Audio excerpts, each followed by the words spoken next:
कर्म का खेल एक बार जरूर सुने।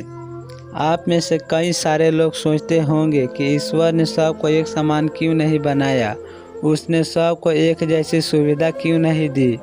ईश्वर ने ऐसा इसलिए नहीं किया क्योंकि सभी के कर्म एक समान नहीं है।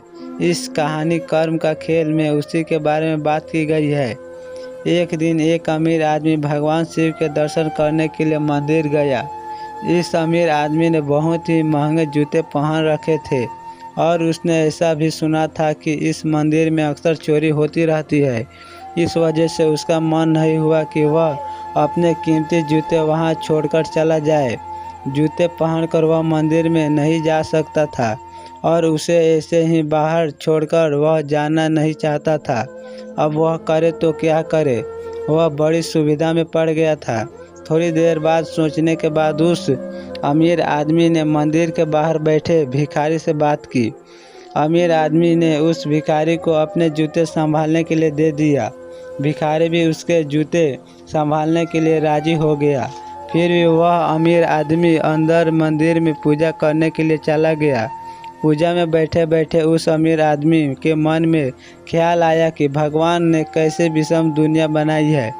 मेरे जैसे कई लोग को पैरों की में कीमती जूते पहनने लायक बनाया, लेकिन उस बेचारे भिखारी जैसे अनगिनत लोगों रोटी खाने के लिए भी भीख मांगनी पड़ती है।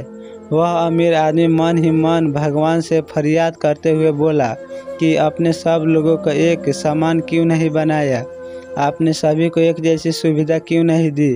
फिर उसने मन ही मन तय किया कि यहाँ से वापस जाते ही उस भिखारी को 500 रुपये देकर जाएगा।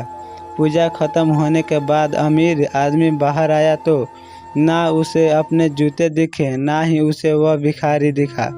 उस अमीर आदमी को लगा कि किसी काम से भिखारी बाहर गया है, इसीलिए थोड़ी देर तक उसने वहीं खड़े रहकर भिखारी का इंतज़ार किया। काफ़ी देर तक इंतज़ार करने के बाद भी जब भिखारी वापस नहीं आया तो उस अमीर आदमी को पता चल गया कि भिखारी उसे ठग के चला गया है। दुखी होकर अमीर आदमी ने नंगे पैर ही अपने घर की तरफ चल पड़ा। रास्ते में उस अमीर आदमी ने देखा कि फुटपाथ के एक जूते चप्पल की दुकान पर अमीर आदमी एक जोड़ी चप्पल खरीदने के लिए उसके पास पहुंचा। वहां पहुंचते ही उस अमीर आदमी की नज़र उसके जूते जैसे ही जूते पर पड़ी। अमीर आदमी पहचान गया कि ये उसी के जूते हैं।